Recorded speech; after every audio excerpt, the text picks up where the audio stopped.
بسم الله الرحمن الرحيم. إن سجد للسلطان فإن كان قصده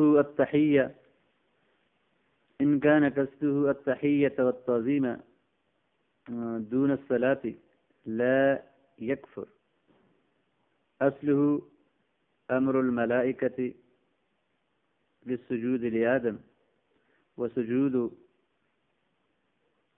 إخوة یوسف علیہ الصلاۃ والسلام.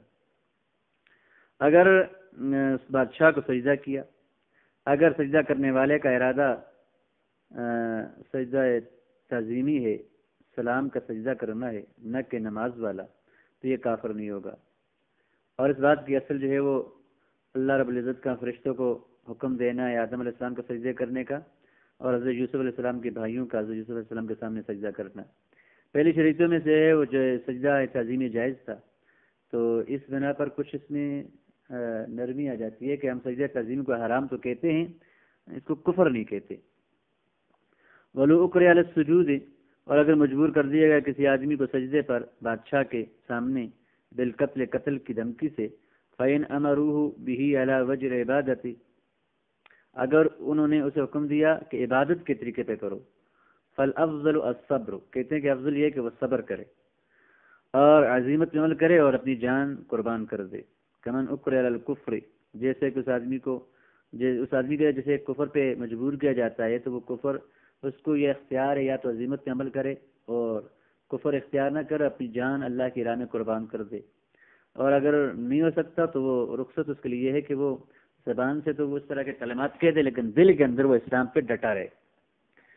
وَإِنْ كَانَ لِلتَّحِيَّةِ، اور اگر وہ تحیت کے لیے تو فَالْأَفْضَلُ السُّجُودُ، تو افضل یہ ہے کہ وہ سجدہ کرے، یعنی جان نہ گنوائے اور وہ سجدہ کر دے، اور دل میں جو ہے وہ نیت عبادت کی نہ کرے، کیونکہ یہاں پر اعتبار سجدہ کرنے والے کا ہے، کروانے والوں کا نہیں ہے.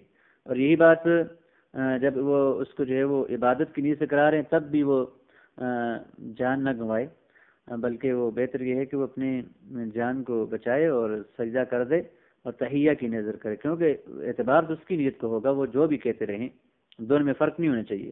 وقالوا الاکل فوق الشبع حرام، سیر ہونے سے زیادہ کھانا حرام ہے، بقصد شہوہ، اگر یہ شہوت کے ارادے سے ہوا. یہ جو تمام مسائل ہیں یہاں پر ارادہ بدلنے سے حکم بدل رہا ہے. اگر شہوت کے ارادے سے کھا رہا ہے تو حرام ہے. وَإِن قصد بھی تقوی علی الصوم، اور روزے پر طاقت کی نیت سے کھا رہے تو جائز ہے. او مواقلۃ الضیف فمستحب، یا وہ اپنے مہمان کو کھانا کھلانے کے لیے کہ میں تو سیر ہو گیا، اگر میں نے ہاتھ کھینچے تو میرا مہمان بھی ہاتھ کھینچ لے گا، تو یہ لہٰذا سیر ہو چکا اس کے بعد بھی کھا رہا ہے مہمان کی خاطر، تو مستحب، یہ مستحب ہے. تو نیت بدلی تو کام حرام سے مستحب کی طرف آ گیا، ارادہ بدلا تو کام مستحب کی طرف آ گیا حرام سے. وقالو، اور علماء فرماتے ہیں الکافر اذا تطرس، کوئی کافر جب ڈھال بنا دے بمسلم، کسی مسلمان کو، فَإِن رَمَاهُ مُسْلِمٌ، پس اگر اس کو مسلمان تیر مارے، فَإِن قصد قتل المسلم، اس کا ارادہ مسلمان ہی کو قتل کرنے کا تھا، حرم، تو یہ حرام ہوگا، یہ فعل کیا ہوگا؟ حرام ہوگا. وَإِن قصد قتل الکافر، اور اس نے جو کافر کے قتل کا ارادہ کیا تھا تو لا يحرم، تو یہ حرام نہیں ہوگا. ارادہ بدلا تو حرمت سے جو ہے وہ حرمت کی نفی ہو گئی. وَلَوْلَا خَوْفُ الْإِطَالَةِ لَأَوْرَدْنَا فُرُوًا كَثِيرًا شَاهِدًا لِمَا أَسَّسْنَاهُ مِنَ الْقَاعِدَةِ وَهِيَ الْأُمُورُ بِمُقَاصِدِهَا. علامہ ابن نجیب فرماتے ہیں اگر مجھے اپنی کتاب کے اطالت کا خوف نہ ہوتا، لمبا ہونے اور طویل ہونے کا خوف نہ ہوتا، تو میں بہت سی ایسی فروع لاتا جو اس بات کی شاہد ہوتی کہ جو ہم نے قاعدہ، جس قاعدے کی بنیاد رکھی ہے اور وہ قاعدہ الامور بمقاصدها ہے، اس کی وہ گواہ ہوتی اور شاہد ہوتی. وقالوا فی باب اللقطۃ، اور کچھ اور بھی ذکر کر رہے ہیں اس کے بعد، کہتے ہیں کہ انہوں نے لقطہ کے باب میں یہ کہا ہے ان اخذها بنیت ردها، اگر انہوں نے جو ہے وہ